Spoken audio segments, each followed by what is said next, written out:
Straight ahead on In Your Neighborhood, we have a museum episode for you. We'll stop by a house that has been around since the late 1700s. You can step back in time at the Dale-Engle-Walker House, northwest of Lewisburg. Also, a couple decades before that house was built, Fort Augusta was established in this spot that would soon become Sunbury. We'll visit the Hunter House Museum.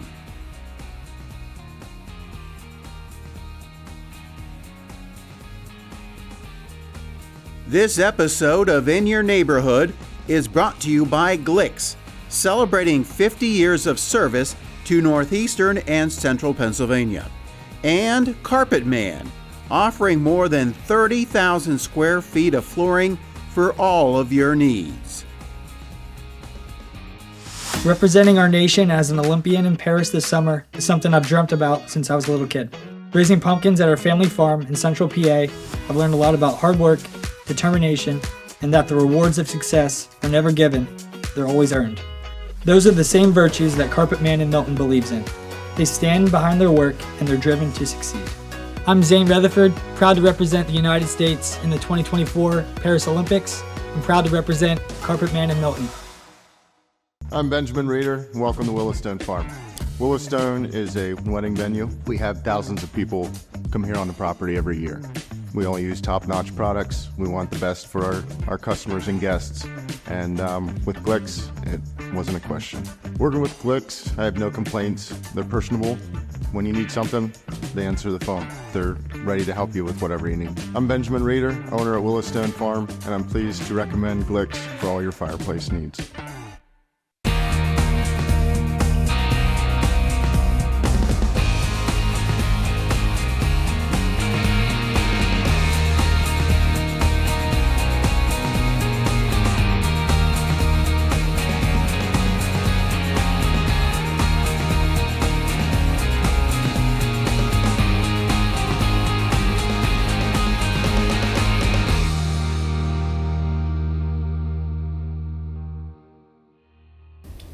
Welcome to In Your Neighborhood. I'm your host, Chris O'Rourke, and how about that view?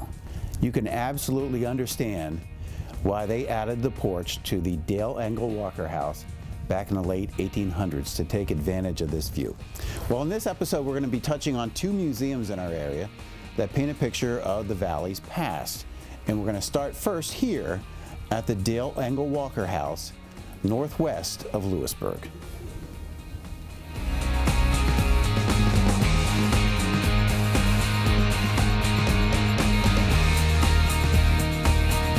This is the original kitchen in the house, and this is where all the food preparation would have taken place down here, we think. There's some possibility that the cabin, which would have, the log cabin, which would still have been extant at the time this was built, that may have actually served as the winter kitchen. This may have Bill Bropes is firmly in his comfort zone, talking about the architectural history of the Dale-Engle-Walker House northwest of Lewisburg. Bropes is a member of the Union County Historical Society and has been with the group for 5 years. He teaches a course on architectural history for lifelong learners at Bucknell, and the house was a natural choice for one of his case studies. It has sat on elevation north of Buffalo Creek since around 1790. It was bequeathed to the Historical Society around 2001 and has since become a museum of sorts, not so much full of artifacts, but rather the house itself is the artifact, a piece of history. Bropes met us here one morning last month with fellow Society member Mike Molisevich. While Bropes is a relatively new member from a Historical Society perspective, Molisevich has been with the group for 10 years. Mike, a native of Mount Carmel, moved to Lewisburg in 1979 and immediately became immersed in not only the history of his house in the downtown, but others as well. While he's now retired, Molisevich has seen his share of properties through his work in home and environmental energy inspections. The property came with a significant aspect, which is called a conservation easement. And the easement states that you can do certain things and not do certain things. More what you can't do than what you can do. And what the Walkers wanted to do was preserve this as much as possible, because obviously they love the property. And it's for the listeners and viewers, if you have a piece of property that you want to preserve after you're gone, it's a way to do that. And you need to work with a local conservancy, because there's other parties that are involved. And the other party that's part of the easement in our situation is the Lynn Conservancy. And if you live in another part of the state, there might be another conservancy that would work with you on that. And you would have to work with your legal team, your attorney, in preparing the documents. And so that's, there's 137 acres here, and the property is divided into protection areas. Like there's an area for agriculture, there's an area for woodland, and there's an area for trails, and the easement states that there can be no commercial development. Buildings have to be related to the house and what the mission statement of the Historical Society is. And so that's a good thing. And the trail, we have a 3-mile trail here that is maintained by the Lynn Conservancy, and it's open to the public. And it's one of the most popular and closest trails to the Milton, Lewisburg, Mifflinburg area that is used. So it's probably as you came in, you passed the trailhead and there were several cars already parked there. Mm-hmm. So it borders Buffalo Creek. It goes up along a ridge. It's called Dale's Ridge Trail, and it's part of the kind of a tribute to the community for recreation purposes, and it also preserves this beautiful setting. It was the beautiful setting, along with the obvious limestone outcroppings and the proximity to Buffalo Creek, that caught Samuel Dale's eye way back in the late 1700s. There was already a log home on that property, built by James Fleming back in 1775. There is currently a similar but smaller log home on the property now that was built in Snyder County and donated to the society by the Milne family. Dale bought the property back in 1789, along with over 300 acres. His family actually resided in the house until about 1850. And at that point in time, they retained the ownership of the house, but they began renting it to a series of tenant farmers. These are people who would rent the farm and the land for the purpose of having a place to live and making their livelihood. They were valuable to the owners of the property in the respect that they cleared the land, because we've got to remember this was a heavily forested area. And so the clearing of this agricultural land took place over a very long period of time, over many decades. So beginning in the late 1840s, 1850s, that the property was rented to a series of tenant farmers. And that situation prevailed up until 1929. And it was at that point when the Dales divested the property, when they sold it out of their family. And it was sold to the Engles, who were a local family. And they acquired this property and they established a small dairy business here. And they operated that business through the 30s and the 40s. There are many artifacts that bespeak of the operation of this dairy, which they had. And they continued living here until 1957. And at that point, they decided to retire from the dairy business, from agriculture. And they sold the entire property to a couple from Lewisburg, the Walkers, Charlie and Rosie Walker. Charlie was a professor, an engineering professor now, and he and his wife acquired the property as their homestead.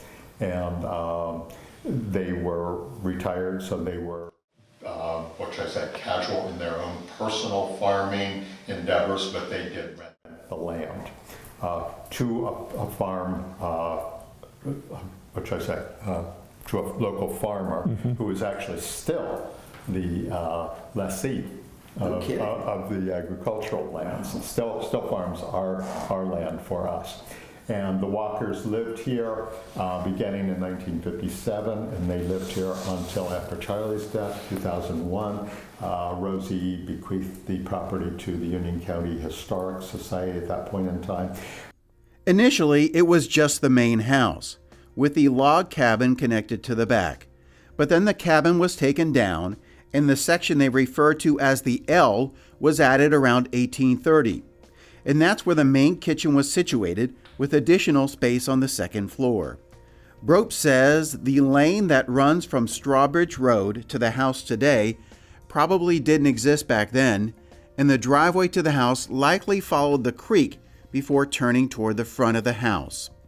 It took about 2 years to build the residence, and the interesting thing is they built it right on top of a limestone outcropping, which leads us to Brope's favorite part of the house.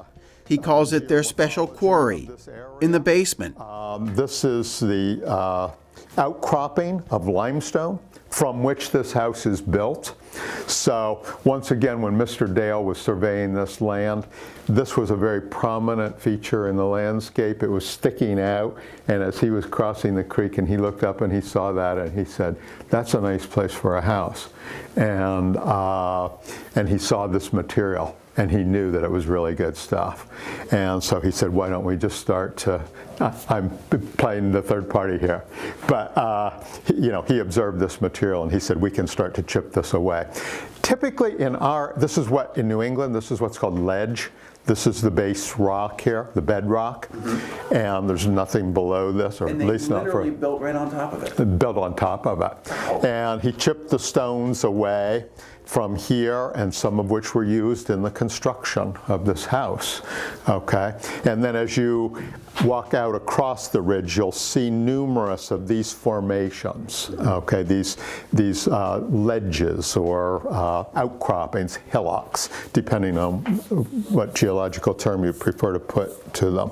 But like I said, it's a very, very hard, very durable lands. It's not the finest limestone available, but it's plenty good to last for hundreds of years. And it's about 300 million years old, so it's been here for a while. So, Brope says this area was likely walled off and used for cold storage. He says Dale had a good eye for aesthetics and opted for a Federalist-style home with some Georgian planning, including a central hallway with rooms on either side and 2 bedrooms on the second floor. The hallway has a perfectly proportioned stairway with a higher than normal banister because Dale was 6 feet 8 inches tall. Off to the right is the parlor, featuring several impressive details, such as the chair rail, molding, and the mantelpiece, which Brope says was typical of the highest form of interior stylistic design of that period. This was where Dale entertained and conducted legislative and commercial business. 3 other things he pointed out to us in this room were the stove, which he said came into use around the 1850s. Before that, houses were heated solely with the fireplaces. The 12/12 window pane setup in the downstairs was a mark of great taste and affluence at the time. Interestingly, there was once a tax based on the number of window panes a house had. Although this was considered a modest house, Dale could afford the tax and showcase his high style. Finally, the chimney cupboard, which during Dale's time held 400 books, an extensive collection at that time. Brope also wanted to point out to us that the doors to the cupboard show signs of being hand-planed. Back then, people would chop down nearby trees and use the wood to make furniture and other household necessities, a task that was eventually replaced when mills became more common. Across the hall was the dining room, where we conducted our interview. Unlike the parlor, which had red pine flooring, this room features American chestnut flooring, sourced from a tree species that is now extinct. Bropes enjoys pointing out that the wood in this house is 230 years old. It may have been made from trees that were already standing during Columbus's time. When the society took over the property in 2001, they didn't make any changes, aside from adding the handicap-accessible bathroom on the first floor and making other improvements. And when we did acquire, it was the offices. Upstairs were the offices for the Lynn Conservancy. We had offices. We used to meet here when I first got on the board. And a lot of the archives were stored upstairs, and things were a little tight, which now it's all cleared out, as you're going to see soon. And you're probably thinking, well, where did all the stuff go? Well, we acquired another building, actually 2 buildings in downtown Lewisburg, which was the former Packwood House, and we now have more room to store the archives and catalog the archives and preserve them.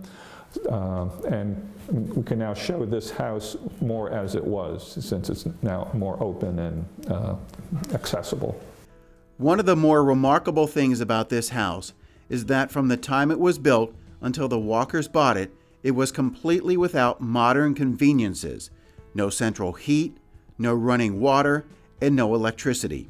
Its last private owners, the Walkers, added all of those features.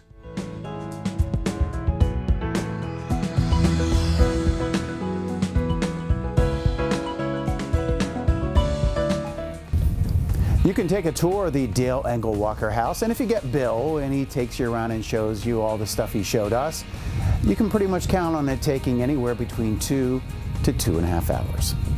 And when we come back, we're going to head south to Sunbury to Fort Augusta.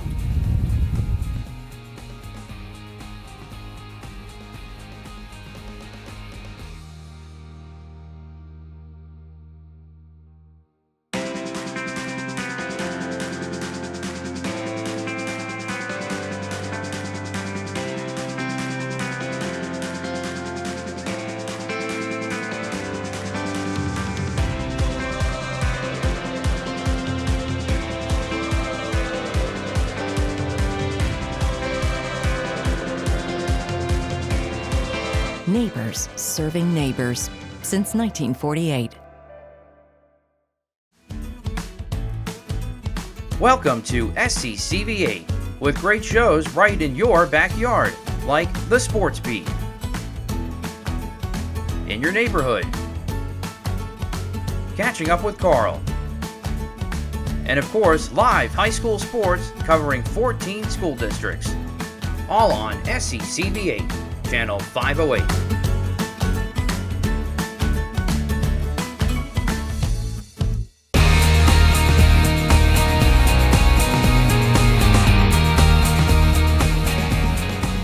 this your first time inside? Yep. I was just going to go over this wall here. Here's something you don't see every day. People scaling the low walls or going across the drawbridge at the Fort Augusta model along Front Street in Sunbury in broad daylight. Normally, this would be followed by approaching sirens, but in this case, one of the 3 people is David Ruths, the president of the Northumberland County Historical Society, who gave us the permission to breach the model's ramparts so we could shoot video of the inside. This model has stood in front of the Hunter House Museum for 15 years. It replaced one that was built in the 30s by the WPA, which eventually deteriorated to the point that it had to be taken down.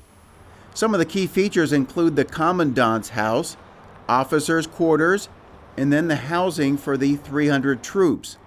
The drawbridge and walls are based on historical drawings of the fort, which was originally built in 1756. You'll also find a model of the well in the southwest bastion.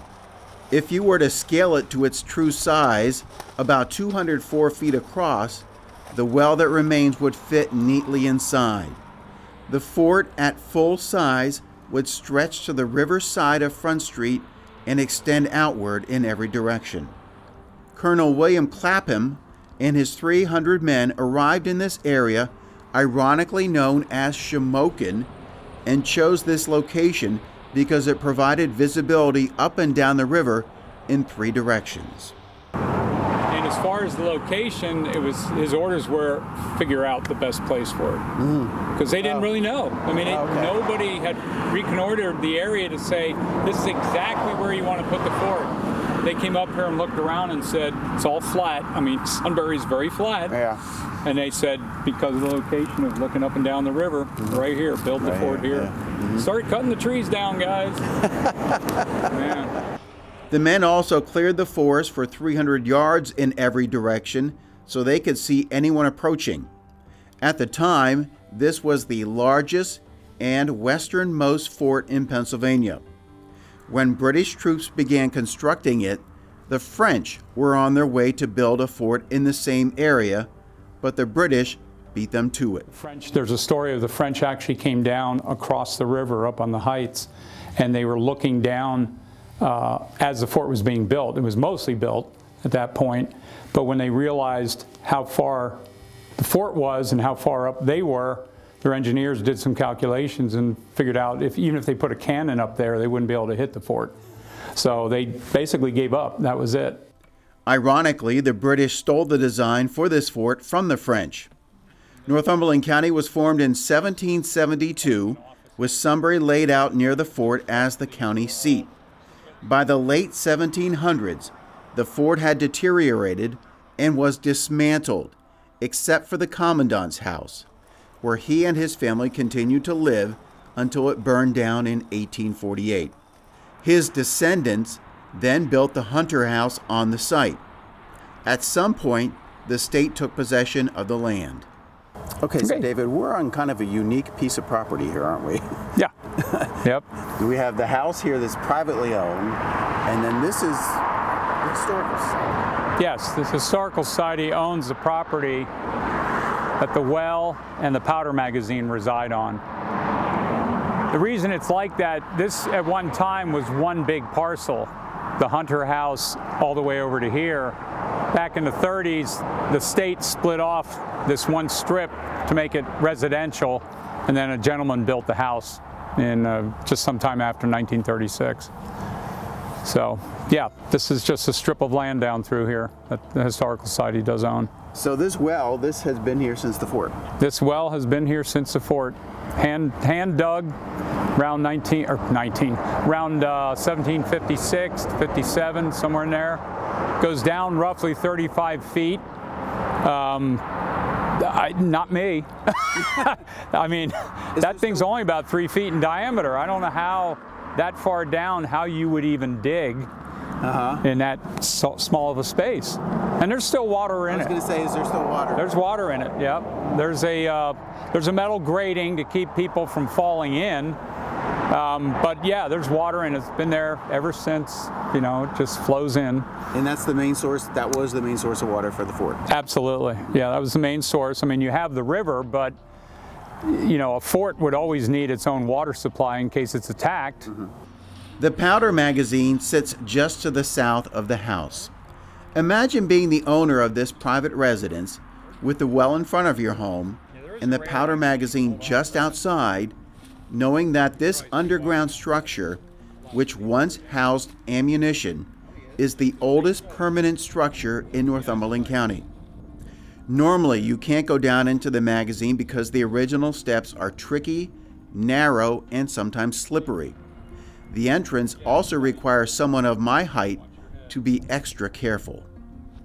Once inside, there isn't much to see. It's a brick room with a curved ceiling where soldiers once stored tons of black powder. If left above ground, the black powder could have leveled the fort. Over the years, there have been very few changes here, aside from some brickwork and a fence added on top to keep people out. The fort's outdoor features aren't the only things worth seeing. Inside the Hunter House Museum, you'll be greeted by walls resembling those that once stood along the fort's perimeter. Inside, there are plenty of artifacts and replicas to admire. Some of the cases back here contain items that were found when they did a number of archaeological digs. First one back in around 1936. There have been 2 other ones since then. So there's actually pieces of part of the stockade fort of the stockade wall of the fort, along with at the beginning of the museum there's a case that contains Indian artifacts that go back to roughly 3,000 or 4,000 years ago, because this whole area was inhabited by Native Americans at the time. This is a model of the fort. This was actually built back in the 1930s during the WPA. I believe it was WPA that actually built that model. So that, to me, is a really good, give people, visitors, an idea of what did the fort look like in general as whole, and I also like to tell them that where they're standing right now would have been roughly over here in the fort. You'll also find one of the original cannons, along with a musket from that time period. Over in the parlor, however, is something much different. The Historical Society recently received a collection of items related to President Abraham Lincoln. While Lincoln never visited Northumberland County and had no direct ties to the area, the Society decided to display some of the more interesting items, like an original playbill from Ford's Theater for Our American Cousin, announcing the president's attendance. The rest, as they say, is history. At the back of the house is the Society's library and genealogical research area, one of the largest in the region. It contains lots of records, mostly about the county, but we do have a lot of information for other counties.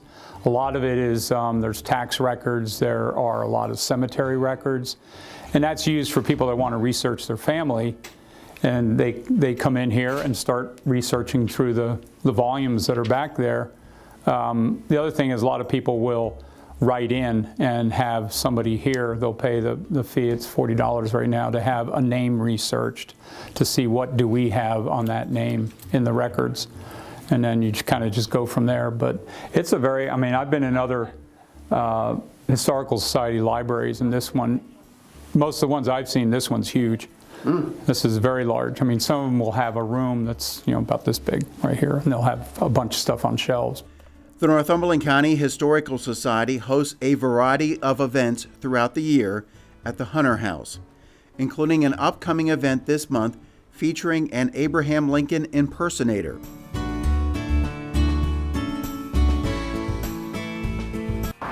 The museum is open Monday, Wednesday, and Friday from 1 to 4, and then in June, they expand to Sundays from 2 to 4. June is also a big month for the Northumberland County Historical Society. They'll be celebrating their 100th year. If you have a story idea for us, send us an email at IYN@SECV8.com or stop by our Facebook page. And that's going to do it for us. I'm your host, Chris O'Rourke. Thanks for joining us. We'll see you again next time, maybe from in your neighborhood.